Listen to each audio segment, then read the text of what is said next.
एक सुबह जब मैं उठा तो मैंने देखा कि मेरे सिर से 2 हॉर्न्स निकल रहे हैं। मैं घबरा गया और जल्दी से एक टोपी पहन ली ताकि उन्हें छुपा सकूं।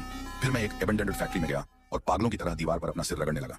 लेकिन चाहे मैं जितनी भी जोर लगाऊं, यहाँ तक कि सीमेंट तक घिस देने के बाद भी वो हॉर्न्स मेरी खोपड़ी से ऐसे जुड़े रहे जैसे स्टील से वेल्ड किए गए हों।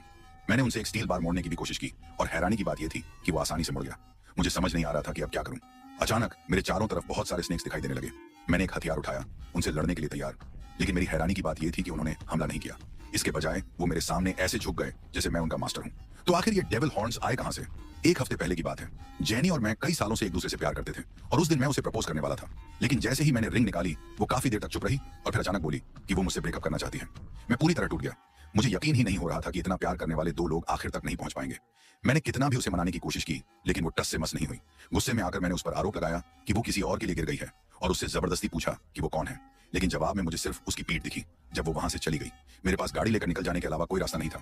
अगली सुबह एक कॉप मेरे दरवाजे पर आया और पूछने लगा कि मैं पिछली रात कहां था। फिर उसने मुझे वो खबर दी जिसने मेरी दुनिया हिला दी। जेनी की जंगल में मर्डर हो गई थी। उसका बॉयफ्रेंड होने की वजह से मैं प्राइम सस्पेक्ट बन गया। हालांकि उनके पास मेरे खिलाफ कोई एविडेंस नहीं था, फिर भी पूरे शहर ने मुझे ही जेनी की मौत का जिम्मेदार मान लिया। हर दिन रिपोर्टर्स मेरे घर के बाहर जमा रहते थे और मेरी जिंदगी पूरी तरह बिखर गई।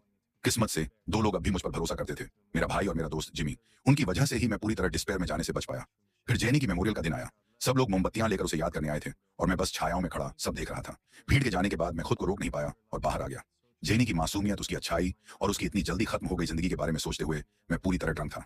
गुस्से में मैंने एक फर्टिलिटी स्टैच्यू को लात मारकर गिरा दिया और फिर पूरी तरह बेकाबू होकर जमीन पर रखी मोमबत्तियों पर पेशाब कर दी ताकि वो बुझ जाए। अगले दिन जब मैं उठा तो मेरे सिर पर 2 हॉर्न्स थे। मैं डर गया और तुरंत हॉस्पिटल भागा। लेकिन यहीं से सब कुछ अजीब होने लगा। जो भी मेरे हॉर्न्स को देखता, वो अचानक अपने सबसे गहरे सीक्रेट्स बोलने लगता।